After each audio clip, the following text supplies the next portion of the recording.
All right, let's do the deck tech here for my round 2 opponent. This is a black, white, green junk deck, sort of a toolbox deck, going to be played by the Maniac. And let's see what he's got here. We'll start with his lands. He's got 4 Wasteland for land destruction. He's got 3 Savannas for white and green. Windswept Heath is a fetch land that'll grab those Savannas or other forest or plains cards. Marsh Flat, same thing, fetch land that'll grab plains and swamps. Scrubland is for white and black mana, Bayou for green and black. Verdant Catacombs is another fetch land for swamps and forests. 1 plains, 1 swamp, 1 forest. Then he's got Karakas for bouncing creatures that come into play off Oath, big guys like Emrakul, something like that. He can also use it probably on some of his creatures to save them. Then he's got a Maze of Ith, which is going to stop anything like Emrakul or Gristlebrand or something like that comes in off of Oath. Anything where he's facing down 1 creature on the other side of the board. And even against my deck where I have lots of creatures, he can use this to stop a big guy. And then Strip Mine for more land destruction. Alright, so he's got Noble Hierarch here for a little bit of mana acceleration, and that Exalted Trigger is going to help him when he's attacking. The Deathrite Shamans are going to be pretty useful. I mean, he's going to... extra mana is going to help, especially against any shop decks. Against my deck, I don't know that it's going to do too much. I mean, I just have the Lodestone Golems. But he's got great synergy here with all of the fetch lands and wastelands that'll be in his graveyard. And the wastelands are going to destroy my lands, putting them in my graveyard, and then he can exile the lands to add mana. And then late game, he can cause me to lose life off of this guy if for some reason he can't attack. Or whatever, and even some life gain could help him also. Vampiric Tutor here, he has some 1-ofs in his deck, and this will help him grab those, or some things where he only has 2 or 3 of them. This will help him find the cards he needs. Swords to Plowshares is the best removal, and he will be using it. I mean, the good thing against my deck, like oftentimes removing just 1 creature isn't enough. That's the idea, is I get a bunch of dudes out. Umezawa's Jitte is a game winner. If this thing gets online, it usually wins games. It's just so versatile and very powerful. Yeah, I will definitely be using Phyrexian Revoker to stop this. Demonic Tutor is also to grab him those 1-ofs.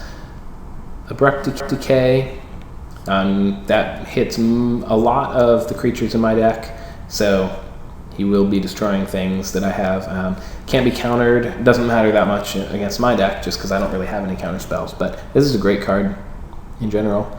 Dark Confidant is just some extra card draw for him. Against my deck, he might actually side it out just because the life loss might hurt him. Because I plan on hitting him pretty hard. Kataki War's Wage is he's gunning for artifacts here. He is expecting to see Affinity and Workshop decks in the league, and this might hurt me. I mean, I can't use Mishra's Workshop to pay for that, so I might have 6 or 7 mana available, but some of that I can't use to pay that cost. Also, Ancient Tomb, I might pay the cost, but then I'm taking damage too. So it depends. Sometimes this guy really hurts. Sometimes he doesn't do much. Kind of depends on the board state and what's happening in the game. Leonin Relic Warder is another artifact hate card. Comes into play, exiles an artifact. The good thing is when he leaves, you get it back. But that doesn't help if you have +1 counters on those cards. Those are gone. Kasali Pride Mage, destroying an artifact or enchantment, obviously very important in this league. I'm sure this guy will destroy some of my creatures. And that Exalted Trigger also is going to help when he starts attacking, just because a lot of my guys are going to be pretty small. I have a lot of 1/1s, and that's the idea with my deck, is have a bunch of dudes out and attack rather than having a few big guys. So if he starts attacking with a 3/3, pumped up to 4/4 with Exalted, something like that, I'm going to have to let it through, or possibly chump. I mean, it depends on the board state, but yeah. Stoneforge Mystic, he's going to use this to grab that Jitte or also the Battered Skull over there and get them into play without having to pay full price for them, and at instant speed. Tarmogoyf is just his big beater, and with him getting lands in the graveyard, and he's got these instants in here with Swords to Plowshares and Tutor and Sorcery in Demonic Tutor. Definitely Charmed Wife would be 3/4, 4/5, whatever. And Thalia is, again, he's kind of gunning against non-creature decks. Doesn't affect me as much because I'm casting a lot of creatures. Against blue decks that he'll be seeing, this might hurt them a lot. The first strike definitely makes it harder for me to get through. So already, just like, he has got a lot of hate against my deck, like this anti-artifact stuff, and sort of lots of creatures. That's going to make your board states pretty complicated, and I'll tell you, that is not my strength at Magic, like dealing with complicated board states where, you know, you attack and then do this and sack this guy and change this around. I'm not the best planner, so it's difficult for me to sort of see what the board state will be 3 steps away after you, attack and block and sacrifice guys and whatever. I've definitely gotten better at it than I used to be, but it is still not my strength. And Knight of the Reliquary here is also his big guy and kind of the main creature of his deck. The getting lands into the graveyard is going to work with Deathrite Shaman, and being able to tutor up lands also helps a lot. He can grab a Maze of Ith if he needs. He won't need a Karakas against my deck, but grab any type of land he needs. And then the Knight pumps also by having those lands in the graveyard. So this guy is going to get big. He's going to bash, and I'll be chumping it or just letting it through. We'll see what happens.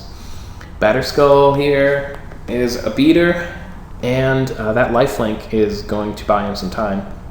Yeah, and obviously it comes in through Stoneforge Mystic, and Stoneforge also gets it onto the battlefield. So a lot of synergy and a lot of the stuff in his deck with, wants things in the graveyard here, and then he can get it out of the graveyard and get more value out of his cards. Lots of removal with Swords to Plowshares, Abrupt Decay, and also lots of artifact hate. These guys right here. So he's gunning for me. In the sideboard, let's see what he's got. Tormod's Crypt, he won't bring in against me. That's just for dredge decks. Nature's Claim, he might bring in, just because that's more artifact removal. Grafdigger's Cage won't affect me any. More Abrupt Decay. This is a creature battle, my deck versus his, and he needs to be able to have more creatures on the board so he can get in. So he's just going to want to have as much removal as he can. Rest in Peace, I don't think he'll bring this in against my deck. Serenity, at the beginning of your upkeep, destroy all artifacts and enchantments. That's made to hose my deck. The good thing is it takes an entire turn for it to work, because you play it on your turn. You pass the turn, the other player gets to go, and then it hits on your next upkeep, essentially, because you can't play it before your upkeep. So if he gets this out, I've got a whole turn to bash in and to hold back whatever might be in my hand. Maybe if I have Skull Clamp out, draw some more cards, I know it's coming. Potentially, hey, I've got that Spine of Ish-Shah too, maybe this will maybe that will hit this thing.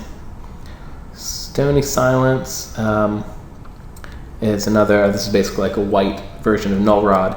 That definitely stops Arcbound Ravager. A lot of my dudes just sort of have static or triggered abilities, so it's not amazing against my deck, but stopping Arcbound Ravager can stop a lot of my tricks. He's got a second Kataki in here just to try to hose my deck a little bit, and then the Scavenge and Use. I'm not sure that he brings this in against my deck unless he just wants another big guy, just because this can get pretty big, especially with all these lands he's putting in his graveyard. Although then he's got sort of tension against, does he use, if he puts all these lands, all these wastelands and fetches in his graveyard, does he use it for the Ooze, or does he use it for Deathrite Shaman? And then he's shrinking his Knight also. So I don't know that he brings this in against my deck. Could be more of a dredge hoser. But anyway, so that's his deck, and I think round 2 is going to be a little more interesting than round 1, definitely. So there we go.